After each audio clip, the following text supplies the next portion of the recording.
good morning and welcome to another Journey with Christ.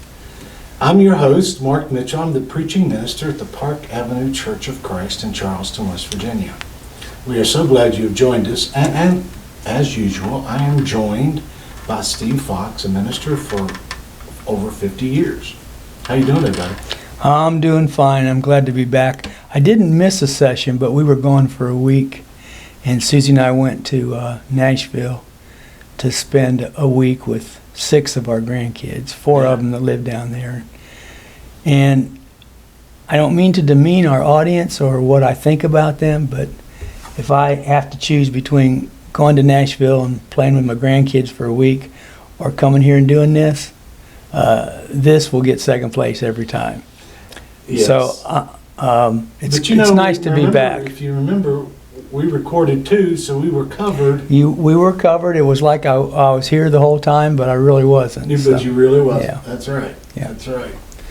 And of course, this is my first day back after being gone for 4 days, spending time in the mountains, which I can't begin to describe how much I needed, and how much, I forget just how beautiful the state is. You didn't go camping, right? No. Okay. No.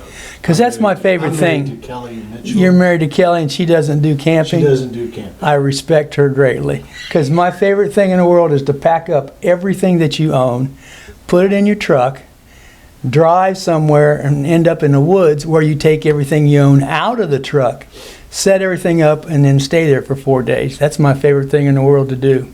Really? No. I kind of figured that's where you were going with that. Actually, myself, it used to be one of my favorite things to do.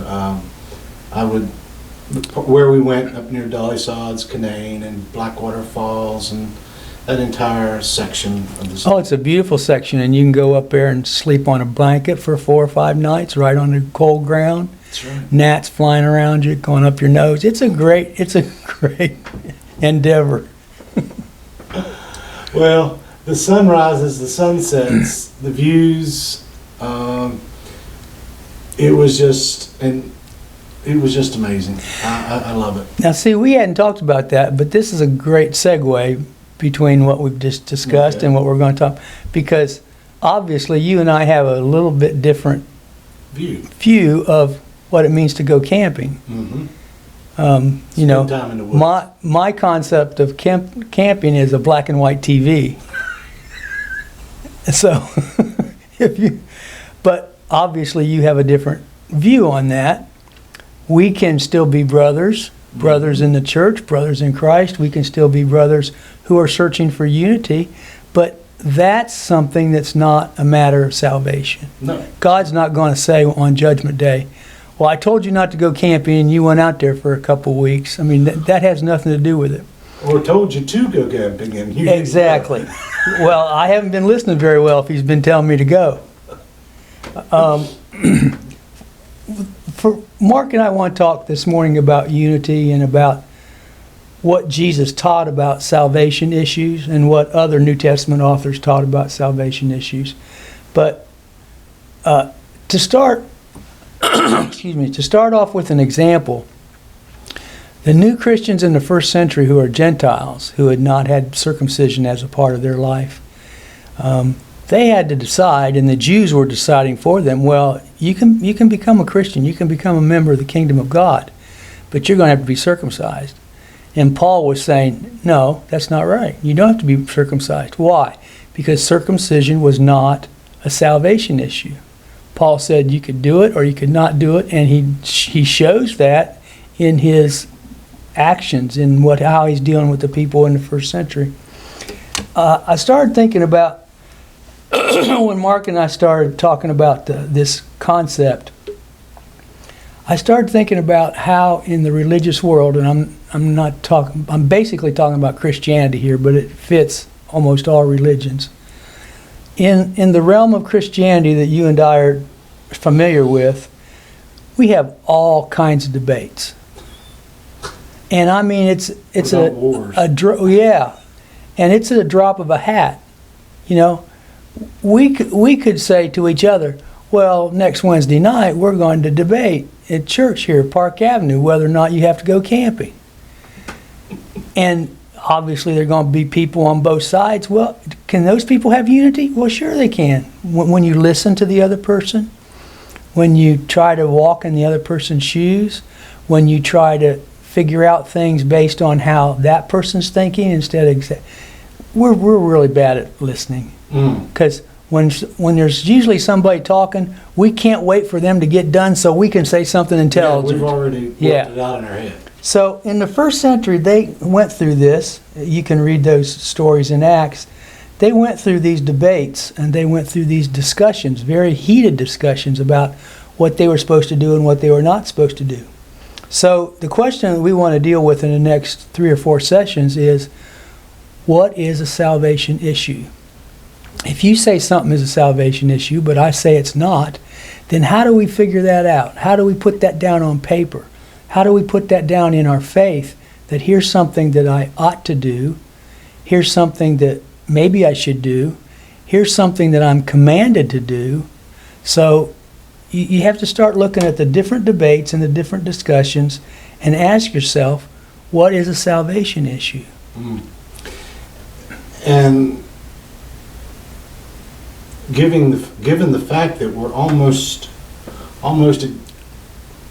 2,000 years removed from this beginning that happened, there has been a tremendous amount of changes and a lot of history that's come along with it that speak to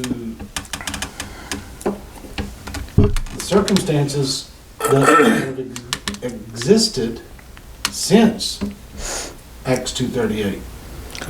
Look at church history and notice how many times Christians, and I'm talking about in the Christian world, look how many times they disagreed with each other, and they got so upset that they burned people because they killed one another because of the fact that they couldn't get this unity in their minds.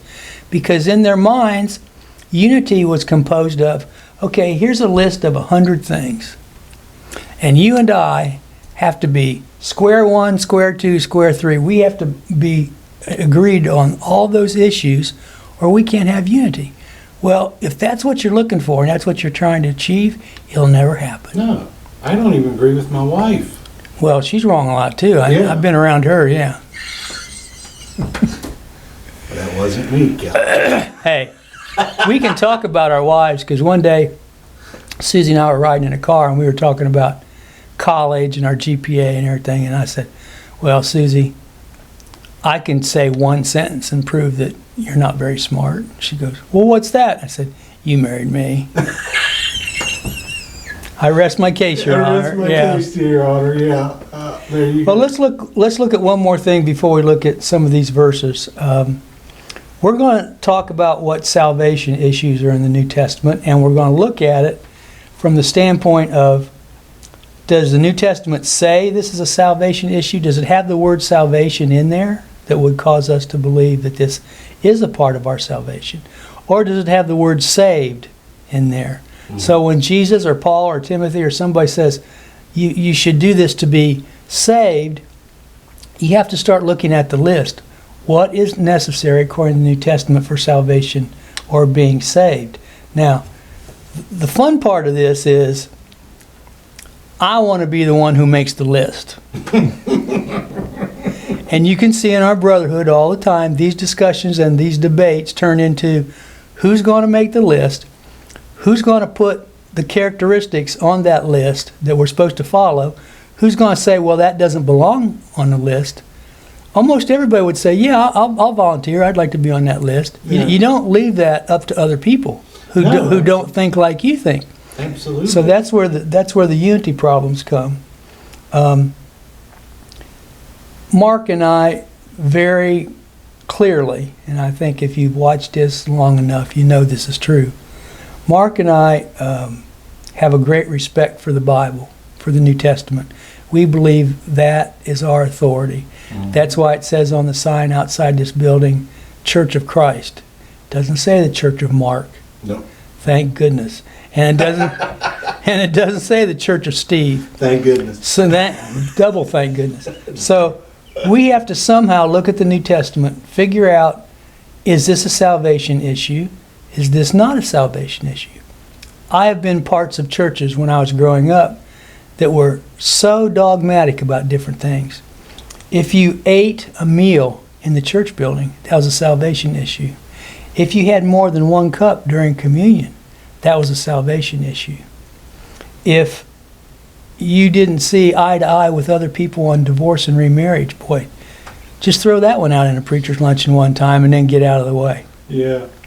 You have to see all these things. I could give you another 10, 15 examples. You have to see all these things exactly the same way, and then you can have unity, and that brings about your salvation.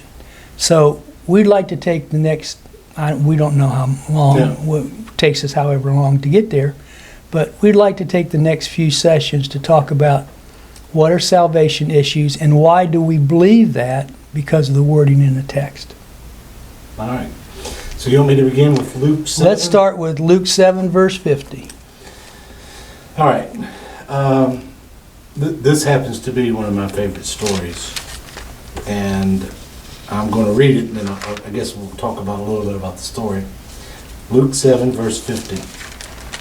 Jesus said to the woman, "Your faith has saved you. Go in peace." And of course, the reason I love that story is you have Jesus, a sinner and a Pharisee, and this is a Pharisee who is 100% convinced. He has figured it out. He has no problem. He's just trying to see whether Jesus has any clue of what he's doing in this scheme of things. He knows he's got some healing things going for him, but the rest of it he's not sure about. And of course, this woman is full of sin, and she shows up, and her experience with Jesus has led her to put her love and devotion toward him, and she begins to show it. And of course, Simon's sitting there, and he knows this woman's a woman of the night. Mm-hmm. She's a sinner. There's nothing worse in Jerusalem than this woman, except maybe tax collector. And so she comes in, throws herself at Jesus' feet, begins to wash him, and Jesus is reading Simon's mind, and Simon says, well, if this guy really was a prophet, he knows what woman's touching him. And that's when Jesus tells him the story. The beauty of Jesus' statement into this woman, her faith, your faith has saved you, is because some would argue that Simon had a version of faith. But his faith toward salvation was based on his ability to figure things out, work it all out, and be better than everybody else, and stand in condemnation of everybody else. He'd already written his own list. He'd already written his own list and approved it, and he didn't need a second on it. He had it figured out. Mm-hmm. I don't need to ask anybody else's opinion. But this woman, her faith was in one thing. It wasn't in her ability, it wasn't in the fact that some could read that maybe to say, well, evidently, her faith was shown in tears and hair washing. So in order to be saved, I've got to get my tears running real good, and I got to go up to, I don't know who the designated person is, but that's what I got to do, because he doesn't specify what her faith, but we all think we know. But that's where sometimes I think our danger comes, because her faith is not in what she did, it's who she did it for. Mm-hmm. Her faith was in Jesus, because he showed her love and mercy when no one else had. And she started doing things to him that would, in a lot of modern scenarios, been just absolutely disgusting. Oh, You know, use her hair to wash him up, kiss his feet, not wash his feet. yeah. I mean, it's pretty tough for people nowadays to even wash each other's feet in a religious kind of way, but to kiss his feet, I don't want any part of that. no. And as Peter was watching that, it's not Peter, it's Jesus. As Jesus was watching that, he was probably thinking, what is on his list? Yeah. What is he putting on Well, there he that gave him a little story to help him find it. figure it out? Yeah. Because Jesus said, because of this woman's understanding, she's going to love me a lot more than you are, Simon. Because she's been forgiven so much more than you have. Yeah. Even though Jesus was being ironic with him. Mm-hmm. So, yeah, no question about it. Faith plays, well, according to Paul in Romans, without faith, there is no salvation. Exactly. I mean, I don't care what else you can have every other thing checked, but if you don't have the faith in Jesus Christ, you have no salvation. Well, once you learn what valid biblical faith is, you do everything by faith. Yeah, everything. You don't go through life saying, okay, this is by faith and I'll do that. But this is by faith, but I don't need that. Yeah. And that's why Jesus, in this little tight, compact sentence, your faith has saved you, go in peace. Well, what saved her? Like you said, her faith. Her faith in the person that she was talking to. Yeah. That's what saved her. Her devotion toward him instantaneously, because of whatever, there's been a bunch of assumptions about who this woman is, but we don't really know, other than the fact that Jesus' experience with this woman had such an impact on her that she gave herself to him completely. Yes. No holds bar, whatever. Because nobody cleans their feet, kisses their feet, washes their feet with their hair, and does all this stuff unless that's their position. By those things that you just mentioned, she was demonstrating her faith. And she was demonstrating, a James application. Yeah. Show me, Yeah. show me what your faith says. The second one we're going to look at is again in the Gospels, and Mark will read that to us. John 10, verse 9. I'm cheating.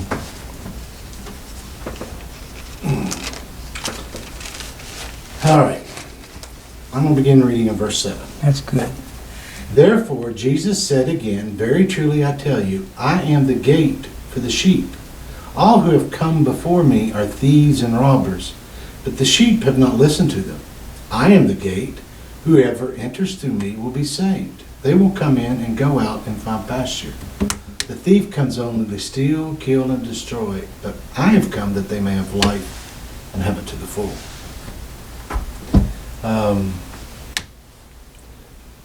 Concept here that's kind of difficult for us, I think, sometimes. We're not, if someone came in to explain to us a truth based on eating at a restaurant or ordering I was going to say ordering something online, but Steve has no concept of that. You order your food online? Well, you can order all kinds of stuff Yeah, online. my family's told me about it. But because this was a farming, herding culture, it was just, they understood this entire concept of gate and the pen and the robbers and the thieves, because it was just, it was part of their very culture. They understood what Jesus says, I am the gate. Mm-hmm. Now, it's a little harder for me to grasp completely, because I also know the gate is first of all, it's a protection. But it also keeps you in, too, to be protected. And he's the one who also, the gate's one decides who's coming in and who's not. And I've read some commentaries that say the shepherd himself was the gate. He would lay in that position so nobody could get in or nobody could get out, where he actually became the gate itself. Yeah. Right. And so, I mean, you've got a bunch of various things that could be described as directed toward this gate as far as function. But Jesus says, unless you enter through him, you're not going to be saved. I wonder how many times or how often people have been saved through someone else's understanding. You know, unless you do what do it the way I say it to you. Yeah. You know, you're not going to be saved. Well, here's an example of that. A person should hear the message, believe that message, repent of their sins, confess that Jesus is the Christ, the Son of God, and be baptized into his name, and quit smoking. Now, I've almost heard people get that outlandish where they add all kinds of things to the gospel. You've left off one or two that are real popular still today. No drinking. And don't play cards. No lottery tickets. No cards. I mean, you could. There's a whole list of things. Yeah. You can get. And they may be good. It may be good advice. It may be advice that you should use, but it's not a part of the gospel. And it's not part of salvation. No, it's sure not. I mean, there's no place in here is that ever mentioned. In fact, one of my favorite parts to understand is when Paul writes his letter to 1 Corinthians, he calls them brothers and sisters, and then we read what they've been doing.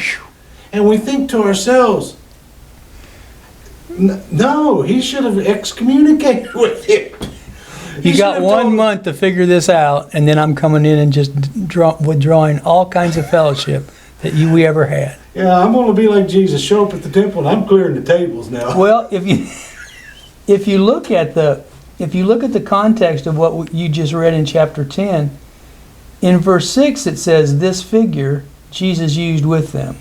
Because Jesus taught almost extensively and almost exclusively by parables and stories and things that he'd sit down with people at supper and tell a story. And almost all the teaching came like that. And it says, this figure Jesus used with them, but they did not understand what he was saying to them. Yeah, they didn't. So since they didn't understand what he was saying, he told them this story about the sheep and the shepherd and who guards whom and who's in charge of.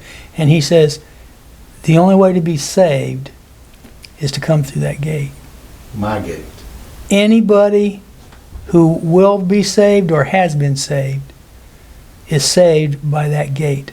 That's the way to get into the kingdom. Much in the same way when he tells the disciples on the night he's betrayed, I am the way, the truth, and the life. No one comes to the Father. Of course, they understood that to mean no one comes to the kingdom of God unless they pass through me. Yeah.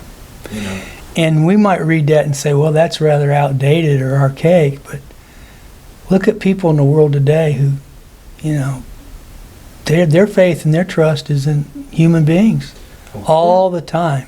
According to and I want to say it this way specifically and purposely, according to the believers who saw Jesus, who saw his life, who saw him die, who saw him raised again, he was everything he said he was. Otherwise, why would you go through what they went through? Why would you let yourself be burned and all you've got to do is say, no, I changed my mind, I don't believe? Or like be hung, have your head cut off, any of those things. If all you've got to do is say no. Yeah, I'm not sure about that, but I'm going to let him kill me. Yeah.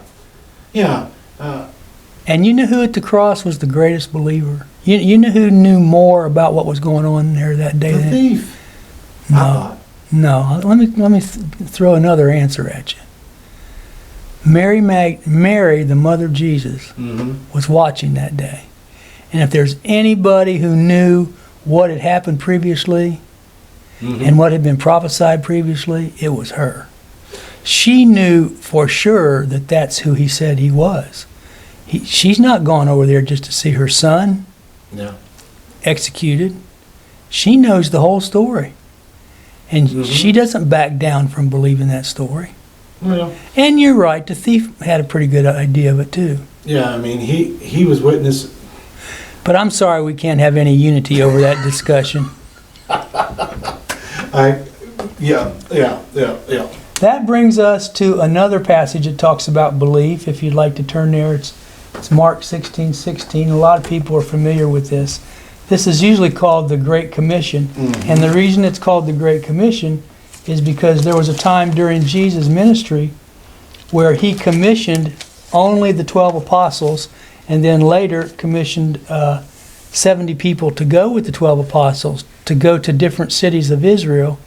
And they weren't allowed to go into any Gentile villages, any Gentile cities. They were supposed to go to the house of Israel first. So one of the things that is taught in the Great Commission is found in Mark 16:16, where he is going to give them instructions about what they ought to do. We will start with verse 14. And after he appeared to another form to two of them, as they were walking in the country, they went back and told the rest, but they did not believe them. Okay, here's another belief passage. Afterwards he appeared to the 11 themselves as they sat at table, and he upbraided them for their unbelief and hardness of heart, because they had not believed those who saw him after he had been risen. And he said to them, "Go into all the world and preach the gospel to the whole creation." Now, that's the Great Commission. Nobody's limited to any list. I can't go into a foreign country and say, well, we're here to teach certain people, but then there are other ones that we don't care about because they're not a part of the commission. There's the limited commission, and now this is the Great Commission. And what does he say that he's supposed to teach the whole creation? He who believes and is baptized will be saved. There's the word again. So if I look at that verse and I'm asking myself, is this a matter of salvation? Is this an issue of salvation? Well, it's pretty clear, because he says, he who believes and is baptized not will have a better life, not will enjoy yourself more. He says it involves salvation. He who believes shall be saved. Let's take that part first. You can believe in a lot of people. A lot of people in the last century believed in Karl Marx, and look what that got him. A lot of people believed in Mussolini. A lot of people believed in Adolf Hitler. A lot of people believed that here was a man or a woman who had enough power that I should believe in their principles. But here Jesus says, he who believes will be saved. Believes who, or believes what? That if you don't accept him, you will die in your sins. If you don't believe in him, you will die in your sins. Or, more importantly, context-wise, that he had risen. Yes. That's what he was rebuking go the tell 11 him that. for. Yeah. You didn't. Why didn't you? Someone came up to you and told you this is what happened. You didn't believe them? And it's a great story about how people, individuals and large groups of people, saw him afterwards. Yeah. It wasn't one person saying, I was a witness to that. 500, Yeah, one time 500. I don't know who counted them that day, but. I don't either. So, what is a part of my salvation? He says, he that believes and is baptized. He that believes shall be saved, and is baptized. He that believes and is baptized shall be saved. There are two things in that verse that says, this is a part of your salvation. One is belief, and one is baptism. And I know we can go out in the street right here, right now, and say to somebody, I want to be a Christian, what should I do? And if you got 5 guys walking by or 5 women walking by, you might get 5 different answers. But Jesus made it pretty concise and pretty clear. He that believes and is baptized shall be, okay, this is a salvation issue, shall be saved. Well, what if I don't believe? He says, if you don't believe, you'll be condemned.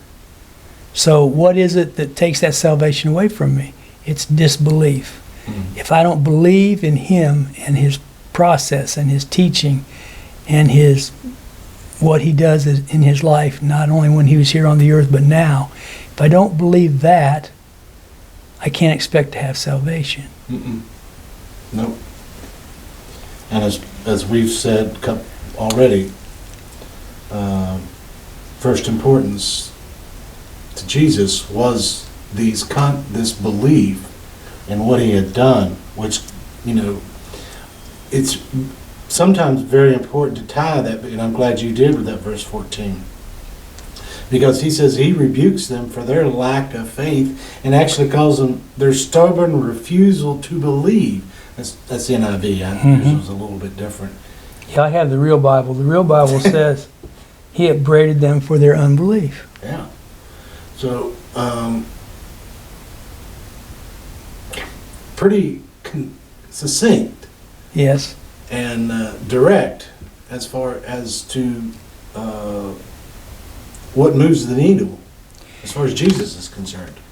A lot of people read this Great Commission and see it as something that was just limited to that area, whereas he's talking about the whole creation. Yeah. Every nation, every tribe, every tongue is going to receive that message, and then they have to decide, what do I do with this? As if you're growing up in a church, mom and dad might tell you something, grandma and grandpa might tell you something, but it's going to get down to a point where you're going to have to decide whose faith is this, whose belief is this. It's not it's not grandma and grandpa's faith anymore. It's not mom and dad's faith anymore. It's not your preacher's faith anymore. It's what do you believe in, and how is that belief rewarded by salvation? I had, when it says he that believes, the belief part,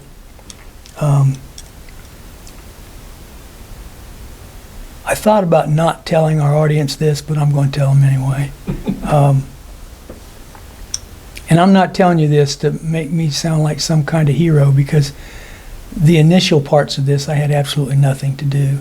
Mm-hmm. Last night at a house in South Hills up on Fox Chase, I baptized a man who has cancer.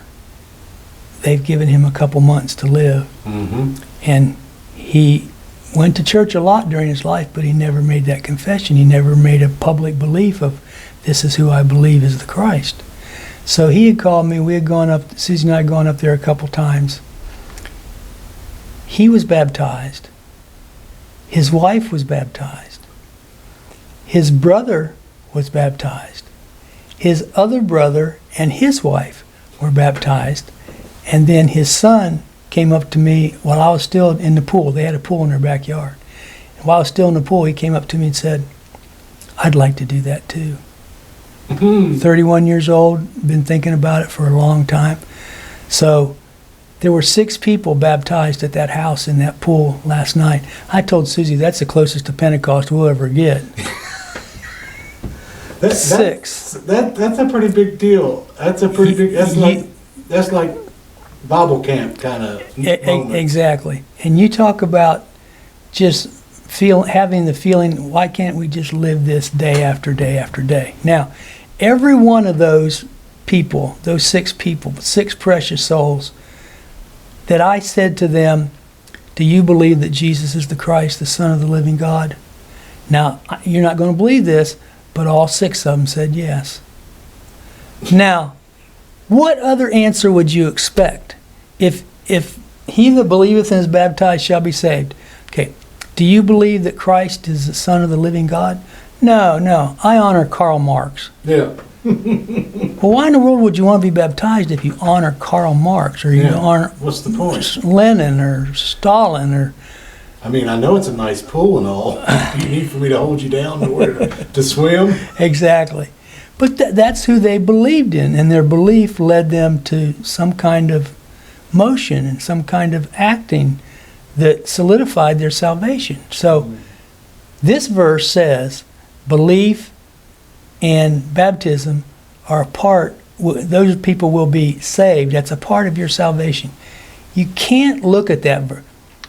For people to say, well, the New Testament's not that clear about baptism, it has nothing to do with your salvation. when you read Mark 16:16, you have to have help to misunderstand that. He that believes and is baptized shall be saved. Couldn't have made it any plainer. And people in other groups say, well, baptism has nothing to do with that. There are a few verses in the Bible that say baptism is a salvation issue. Mm-hmm. So that's what we find in this Great Commission. Mm-hmm. Yeah, and part of, I guess, the beauty of understanding what happens shortly after all this, we're Acts 2:38, and we have that entire narrative now of where we're watching this thing that Jesus is here talking about playing out in front of us. And there are huge implications because of the struggle that's going to happen here, the back and forth that's going to happen in faith and belief. And theirs was easy to understand their faith, I think, sometimes. Because for them, it may be the cause of their very own death, and to the very fact that they felt life through their response of the giving.